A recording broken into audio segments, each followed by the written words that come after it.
ഈശ്വര പ്രണിധാനത്തിലെ ഒരു പ്രധാന സംഗതി, നിങ്ങൾ ഏത് രൂപത്തിന്, ഏത് നാമത്തിന് അല്ലെങ്കിൽ രൂപവിന്യാസത്തിനെ ധ്യാനിച്ചാലും ശരി, ഒരു ഇൻ ബിറ്റ്വീൻ ഒരു ഇന്റർമീഡിയറിനെ എപ്പോഴും നമ്മൾ വയ്ക്കും. അതാണ് ഈ ഗുരു എന്ന് പറയുന്നത്.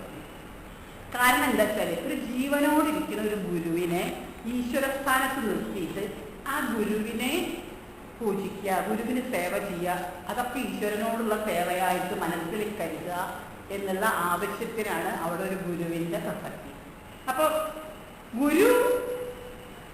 ഗുരുവിനെ ഭക്തിപൂർവം സേവിക്കുക, ഗുരുവിനെ ധ്യാനിക്കുമ്പോൾ ഗുരു തന്നെയാണ് ഈശ്വരൻ വിചാരിച്ചുകൊണ്ട് ഗുരുവിനെ സമീപിക്കുക എന്നുള്ള ആ ഒരു ചിട്ട വരുത്താനാണ്. അത് കിട്ടിക്കഴിഞ്ഞാല് അതിൻ്റെ അർത്ഥം പാരം ഭരിക്കണം എന്നല്ല കേട്ടോ, ഗുരുവിനെ എന്നും ബഹുമാനിക്കണം, അല്ലാണ്ട് കാര്യം കിട്ടിക്കഴിഞ്ഞാൽ ഭരിച്ചുകൊണ്ടോണം എന്നല്ല അതിൻ്റെ അർത്ഥം. പക്ഷെ ഇത് കഴിഞ്ഞാല് ആക്ച്വലി ആ ഗുരുവിന് അത്രയ്ക്ക് പ്രസക്തിയില്ല, പിന്നെ നമ്മുടെ മനസ്സിന് മാത്രമേ അവിടെ പ്രസക്തി ഉള്ളൂ. But still you have to continue that respect. അതിനുള്ള ഒരു രീതിയാണ് ഗുരുഭക്തി എന്ന് പറയുന്നത്. അങ്ങനെ നമ്മൾ ഗുരുവിലൂടെ നമ്മുടെ ഇഷ്ടദേവതയുമായി തന്മയത പ്രാപിക്കുക, പുരുഷനുമായി പുരുഷദർശനം അല്ലെങ്കിൽ കൈവല്യം പ്രാപിക്കുക എന്നുള്ളതിനാണ് ഈശ്വര പ്രണിധാനം, ഗുരുഭക്തി, ഗുരുകുലങ്ങൾ ഒക്കെ ആവിഷ്കരിച്ചത്. ഒരു എഡ്യൂക്കേഷണൽ മെത്തേഡാണ്. അപ്പോഴ് ഇഷ്ടദേവത എന്ന് പറയുന്നത് ഒരു ഭാവനാഭ്യാസമാണല്ലേ, ഭാവനയാണ്. ഭാവനോപനിഷത്തിൽ വളരെ വ്യക്തമായിട്ട് ഇതിൻ്റെ ഡീറ്റെയിൽസ് പറയുന്നത് ഇതൊരു ഭാവനയാണ്. അതെങ്ങനെയാണ് ഭാവന ചെയ്യണമെന്ന് വെച്ചാൽ, ആക്ച്വലി ടൈപ്പ് ഓഫ് സൈക്കോളജി ആണ്. അതിപ്പോൾ concentrating on something first, something whatever, എന്നിട്ട് അതിൻ്റെ മുകളിൽ നമ്മൾ ഫുൾ കോൺസെൻട്രേഷൻ ആയിട്ട് ബാക്കി കാര്യങ്ങളെന്നൊക്കെ ചിത്തവൃത്തിനെ നിരോധിക്കുക. അത് കഴിഞ്ഞിട്ട് നെക്സ്റ്റ് സ്റ്റെപ്പിൽ ഈ ഉപയോഗിച്ച പ്രതിബിംബത്തിനെ അല്ലെങ്കിൽ ബിംബത്തിനെ അല്ലെങ്കിൽ ഗുരുവിനെ നമ്മൾ അതുപോലും വിട്ടുകളയും നമ്മൾ അവസാനത്തെ നിർദ്ദേശ സമാധിയിലെത്തുമ്പോൾ. ബട്ട് സ്റ്റിൽ ആ സമയം വരണ വരെ ഇത് ആവശ്യമാണ് എന്നുള്ളതുകൊണ്ടാണ് ഈ എഡ്യൂക്കേഷണൽ മെത്തേഡ് എന്നുള്ളതാണ്. അതായത് നമ്മളൊരു ക്ലേശത്തിന് വിപരീതമായ ഒരു പ്രതിപക്ഷ ഭാവന കൊണ്ട്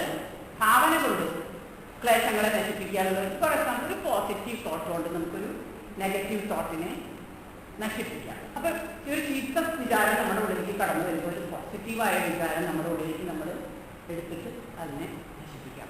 അതുപോലെ എന്തെങ്കിലും ഒരു അശാന്തി വരുമ്പോൾ വളരെ ശാന്തിയായിട്ടുള്ള ചില സാധനങ്ങൾ നമ്മൾ ഇട്ടിട്ട് അശാന്തമായിട്ടുള്ള, അവിടെയുള്ള മ്യൂസിക്കൊക്കെ നല്ല ഉപയോഗമാണ് അതിനൊക്കെ. അശാന്തമായ സിറ്റുവേഷനിൽ വളരെ ശാന്തി തരുന്ന സുന്ദരമായ സോഫ്റ്റ് മെലോഡി ഓഫ് മ്യൂസിക് ഇട്ടാൽ ശാന്തി ലഭിക്കും. അപ്പം അങ്ങനെ അശാന്തിയെ ശാന്തി കൊണ്ട്, നെഗറ്റീവ് തോട്ടിനെ പോസിറ്റീവ് തോട്ട് കൊണ്ട് നമുക്ക് ഡിസ്പ്ലേസ് ചെയ്യാം.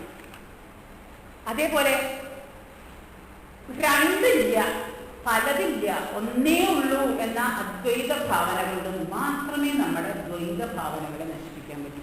ദ്വൈത ഭാവനകൾ നശിപ്പിച്ചാലേ നേരത്തെ പറഞ്ഞ ഹേറ്റ്രഡ്, ദ്വേഷം, ഇതൊക്കെ പറയും. ഞാൻ എൻ്റെ കുടുംബം, എൻ്റെ മതക്കാരൻ, എൻ്റെ ജാതിക്കാരൻ, എൻ്റെ സമുദായക്കാരൻ, എൻ്റെ പ്രൊഫഷനിലുള്ളവർ മാത്രം, ഇങ്ങനെയുള്ളൊരു സമൂഹം, അങ്ങനെ ഒരു ഇതം മമ എന്നുള്ള അതുണ്ടല്ലോ, അസ്മത് ഉസ്മത് എന്ന് പറയും ബ്രഹ്മസൂത്രത്തിൽ. ആ ഒരു സാധനം നമുക്ക് പോകണം. അത് പോവാൻ അദ്വൈതം മാത്രമേ ഉള്ളൂ. അദ്വൈതം കൊണ്ട് ഈ ദ്വൈതത്തെ നമ്മൾ, അദ്വൈത ഭാവന കൊണ്ട് ദ്വൈത ഭാവനയെ നമ്മൾ ഇല്ലായ്മ ചെയ്യണം. അതിനാണ് അവസാനത്തെ ഞാൻ നേരത്തെ പറഞ്ഞ ഞാനും ഗുരുവും ഈശ്വരനും ഒന്ന് എന്നുള്ള തന്മയീഭാവം പ്രാക്ടീസ് ചെയ്യുന്നത് ആ അദ്വൈത ഭാവന കൊണ്ട് ദ്വൈത ഭാവനയെ ഇല്ലായ്മ ചെയ്യാനാണ്. ഒരു മെത്തേഡാണ്, മെത്തേഡ്. ഇങ്ങനെ വരുമ്പോൾ അവിടെയാണ് നേരത്തെ പറഞ്ഞ ഋതംബരാപ്രജ്ഞ വരുന്നത്. ഈ ഋതംബരാപ്രജ്ഞയിലെ കൈവല്യത്തെ പറയുന്ന വാക്കാണ് സാറ് നേരത്തെ പറഞ്ഞ ധർമ്മമേഘം എന്ന അവസ്ഥ. ധർമ്മമേഘം പോലെ കാരുണ്യവർഷം മാത്രമേ അവിടെ പെയ്യുന്നുള്ളൂ, വേറെ ഒന്നും ആ വ്യക്തിയിൽ നിന്ന് നമുക്ക് കാരുണ്യം പെയ്യുന്നുള്ളൂ. ബുദ്ധനൊക്കെ അങ്ങനെയുള്ള അവസ്ഥയിലല്ലേ ഇരുന്നിരുന്നത്, കരുണാമയനായിട്ട്. അങ്ങനെ ഈ ധർമ്മമേഘം എന്ന് പറയുന്ന ഈ അവസ്ഥ, ഇതിനെയാണ് അസംപ്രജ്ഞാത സമാധി. നേരത്തെ 4 തരം സംപ്രജ്ഞാത സമാധി പറഞ്ഞു, സബീജം, നിർബീജം പറഞ്ഞു. ഇവിടെ ഈ ധർമ്മമേഘത്തിൽ എത്തുമ്പോഴേക്കും നമ്മൾ അസംപ്രജ്ഞാതമായ ധർമ്മമേഘം അതിൻ്റെ ലക്ഷണമാണ്, ഋതംബരമായ പ്രജ്ഞ വരുന്നത്. അവിടെ ഒരു എന്താ പറയേണ്ടത്, ഒരു ജീവൻ മുക്തന്റെ അവസ്ഥയാണത്.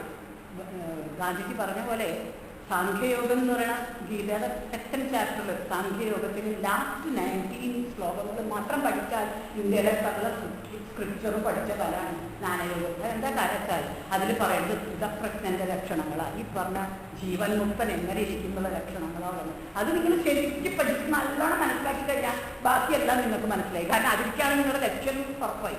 ആ ഒരു പൂർണ്ണ സ്വാതന്ത്ര്യമുള്ള ജീവൻ മുക്ത അവസ്ഥ, അതാണ് ഈ പറയപ്പെട്ട ധർമ്മമേധാവസ്ഥ എന്ന് പറയുന്നത്. ഇത് ഒരു തരത്തിലുള്ള പെർമനന്റ് ആയിട്ടുള്ള ഐഡന്റിറ്റി ചേഞ്ചാണിത്. നേരത്തെ ഞാൻ പറഞ്ഞില്ലേ, നമ്മളല്ലാതായി പോകുന്ന ഒരവസ്ഥയാണ്. ഞാന്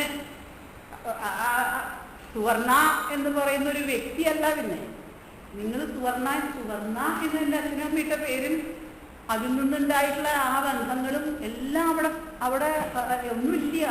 അതിലപ്പുറം നമ്മുടെ പ്രൊഫഷനൊന്നുമില്ല, നമ്മുടെ ജാതി മതം ഒന്നുമില്ല. അവിടെ വളരെ അദ്വൈതത്തിന്റെ അങ്ങനെ പരമഭാഷയിൽ അവിടെ നമ്മുടെ ഒരു ഐഡന്റിറ്റിയുടെ ഒരു ടോട്ടൽ ഷിഫ്റ്റ് വന്നു കഴിഞ്ഞു. അങ്ങനെയുള്ള ഒരു അവസ്ഥയിലാണ് ഒരു വ്യക്തി അഹം ബ്രഹ്മാസ്മി എന്ന് സാക്ഷാത്കരിക്കുന്നത്. ഇപ്പൊ ശ്രീകൃഷ്ണൻ ഭഗവത്ഗീതയിലെ പല സ്ഥലത്തും ഞാൻ നിന്നെക്കാൾ മുമ്പുണ്ടായിരുന്നു, ഞാൻ നിനക്ക് അന്ന് പറഞ്ഞിട്ടുണ്ട് 24 ജന്മം മുമ്പ്, ആ ജന്മത്തിൽ പറഞ്ഞിട്ടുണ്ട്, ഈ ജന്മത്തിൽ. ഇതൊക്കെ പറയാൻ സാധിക്കണമെങ്കിൽ ഈ അവസ്ഥയെ കൂടെ കടന്നുപോയിണ്ടാവണം. അതുകൊണ്ടാണ് സർവയോഗീശ്വരേശ്വര എന്ന് കൃഷ്ണനെ വിളിക്കുന്നത്. യോഗത്തിന് യോഗീശ്വരനാവുമ്പോൾ മാത്രമേ അഹം ബ്രഹ്മാസ്മി എന്ന് സാക്ഷാത്കരിച്ചിട്ട് അത് വരുള്ളൂ. ആ ഒരു അറിവ് വരണമെങ്കിൽ. അപ്പൊ ഇതൊക്കെ എളുപ്പമല്ല എന്ന് പറയുന്നെങ്കിലും എന്നാൽ തീരെ ആർക്കും കിട്ടാത്ത ഭാവനമല്ല. ശ്രമിച്ചാൽ വേറൊരു പ്രത്യേകത ഞാൻ കണ്ടിട്ടുള്ള ആളുകൾ ഇതൊക്കെ പറയുമ്പോൾ നമ്മളൊക്കെ സാധാരണ മനുഷ്യരല്ലേ, നമ്മൾക്കിതൊന്നും സാധിക്കില്ല. മനുഷ്യന് സാധിക്കാത്ത ഒരു സാധനം പൂർവികർ പറഞ്ഞിട്ടില്ല. മനുഷ്യന് സാധിക്കും ശ്രമിക്കാതെ സാധിക്കും. മനുഷ്യന് സാധിക്കാത്ത ഒരു പാഠവും ഒരു പൂർവികരും ഇതുവരെ പറഞ്ഞു തന്നിട്ടില്ല. മനുഷ്യന് സാധിക്കും, പക്ഷെ നിങ്ങൾ അതിനുള്ള തയ്യാറെടുപ്പുകൾ സ്വയം ഉണ്ടാവണം. സാധിക്കും, യാതൊരു സംശയമില്ല, സാധിക്കും. അതാണ് പറഞ്ഞത്. പിന്നെ ഇങ്ങനെ ഒന്ന് വന്നു കഴിഞ്ഞാൽ ആ ആളുടെ കർമ്മങ്ങൾ മുഴുവൻ നിഷ്കാമയില്ലേ. ഇങ്ങനെയുള്ളൊരു സർവജ്ഞൻ അഹം ബ്രഹ്മാസ്മി ആയവന് നിഷ്കാമകർമ്മം വന്നു. അതാണ് ഗാന്ധി പറഞ്ഞത്. അവിടെ സ്ഥിതപ്രജ്ഞന് നിഷ്കാമകർമ്മം നാച്ചുറലി വന്നു. അവന് കർമ്മങ്ങൾക്ക് സെൽഫിഷായിട്ടൊരു കാമമില്ലാണ്ടാണ് കർമ്മം ചെയ്യുന്നത്. അങ്ങനെയുള്ള നിർദ്വന്ദാവസ്ഥയിലെ 4 ബ്രഹ്മവിഹാരങ്ങൾ എന്ന് പറയും. എന്താ ഈ 4 ലോകത്തിൽ തന്നെ എടുത്തു പറയുന്ന 4 ബ്രഹ്മവിഹാരം? ഒന്ന് മൈത്രി, കരുണ, മുദിത, ഉപേക്ഷ. ഇത് ബുദ്ധമതത്തിലും പറയുന്നുണ്ട്, നമ്മുടെ ഇതിലും പറയുന്നുണ്ട്, എല്ലാത്തിലും പറയുന്നുണ്ട്. കാരണം ഈ 4 വരുന്ന ബ്രഹ്മവിഹാരം എന്ന് പറയുന്ന 4. അതില് ഒന്നാമത് മൈത്രി. മൈത്രി പറഞ്ഞ സകല ജീവജാലങ്ങളിലും മൈത്രിയോടെ ഇരിക്കുക, മിത്രഭാവത്തിലിരിക്കുക. മിത്രഭാവത്തിലിരിക്കുമ്പോൾ ദേഷ്യമില്ലല്ലോ ആരോടും. മിത്രഭാവത്തില് സകല ജീവജാലങ്ങളോടും. ക്രൈസ്റ്റ് അങ്ങനത്തെ ആളായിരുന്നു അല്ലേ, കൃഷ്ണൻ അങ്ങനത്തെ ഉള്ള ആളായിരുന്നു. എല്ലാ പ്രവാചകന്മാരും എല്ലാ ഗുരുക്കന്മാരും അങ്ങനെയുള്ളവരാണ്. എല്ലാവരോടും മൈത്രി പാലിക്കുന്നവരാണ്. അനുയായികൾ അങ്ങനെ ആയിക്കൊള്ളണമെന്നില്ല, പക്ഷേ മുകളിലുള്ളവരൊക്കെ എല്ലാവരോടും മൈത്രിയിലിരുന്നവരാണ്. അപ്പൊ നമ്മൾ പഠിക്കേണ്ടത് അനുയായികളിൽ നിന്നല്ല, ശരിക്കുള്ള ഒറിജിനലിന്റെ കയ്യിൽ നിന്ന് പഠിക്കണം. എന്നാ പ്രശ്നമില്ല. അതല്ലാതെ ചെയ്യുമ്പോഴാണ്, ഒറിജിനലിന്റെ കയ്യിൽ നിന്ന് അല്ലാതെ പഠിക്കുമ്പോഴാണ് പ്രശ്നം വരുന്നത്. ഒറിജിനൽ പഠിക്കുക, പ്രശ്നമില്ല. അപ്പൊ മൈത്രി. രണ്ടാമത് കരുണ.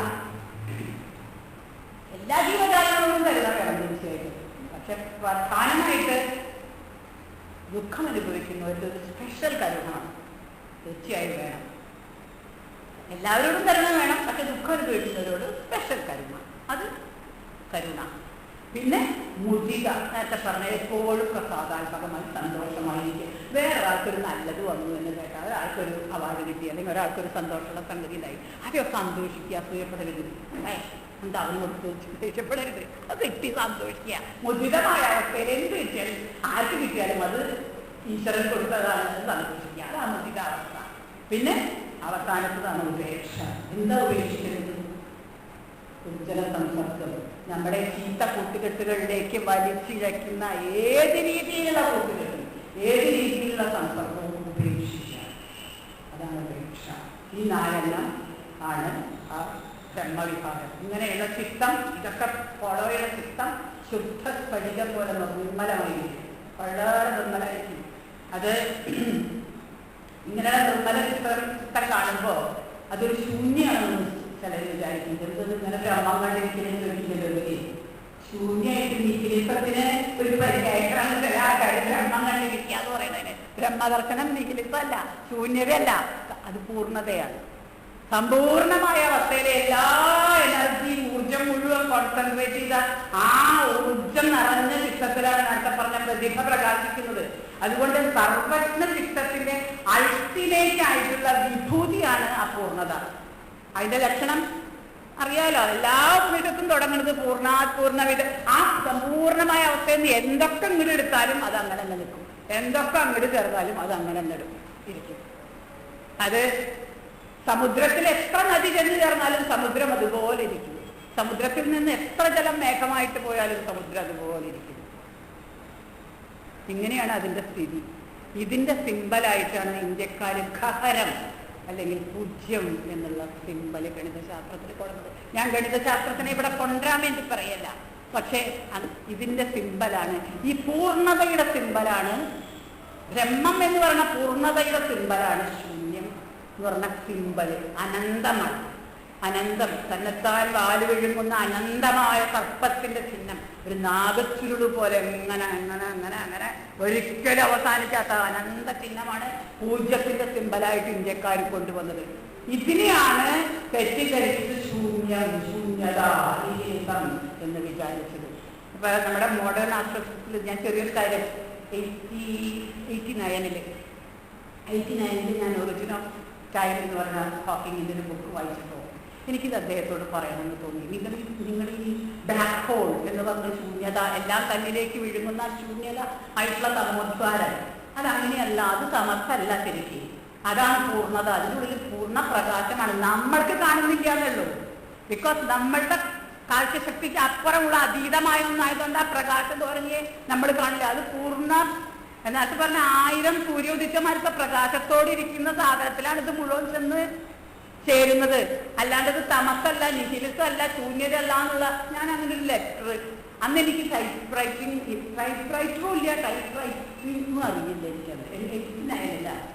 അപ്പൊ എൻ്റെ ഒരു സ്റ്റുഡൻറ്റ്, PG സ്റ്റുഡൻറ്റ് സതി ഉണ്ടായിരുന്നു. ഞാൻ പറഞ്ഞു, സതി ഞാൻ എഴുതി തരാം, സതി പോയിട്ട് ഒന്ന് ടൈപ്പ് ചെയ്ത് കൊണ്ടുവരും. അങ്ങനെ സതി ടൈപ്പ് ചെയ്തിട്ട് സതിയുടെ ടൈപ്പ് റൈറ്ററിൽ ടൈപ്പ് ചെയ്ത സാധനമാണ് ഞാൻ ഇദ്ദേഹത്തിന് അയച്ചു കൊടുത്തു. അപ്പൊ എനിക്ക് ഒരു ചെറിയ സംശയം കഴിഞ്ഞു, ഇവരൊക്കെ വലിയ ആൾക്കാരല്ലേ, നമ്മളിങ്ങനെ ഒരു സാധനം ഇന്ത്യക്കാർക്ക് പണ്ടേക്കല്ലെത്തിന്ന് പറഞ്ഞാൽ ചിലപ്പോൾ ദേഷ്യം പിടിക്കും. ദേഷ്യമൊന്നും പിടിച്ചില്ല. അദ്ദേഹം 2-3 ആഴ്ച കഴിഞ്ഞപ്പോൾ കേംബ്രിഡ്ജ് യൂണിവേഴ്സിറ്റിയുടെ ഒരു സീൽ വെച്ച കത്ത് വന്നു, ക്യാൻസർ വന്നിട്ട്. പക്ഷെ അതിനെ പറ്റിയിട്ട് അദ്ദേഹം വലിയ കാര്യമായിട്ടൊന്നും പറഞ്ഞില്ല. പക്ഷേ 89 ഈ വർഷം 2014 അദ്ദേഹം തന്റെ കാഴ്ചപ്പാട് തിരുത്തിയതായിട്ട് ഞാൻ വായിച്ചു.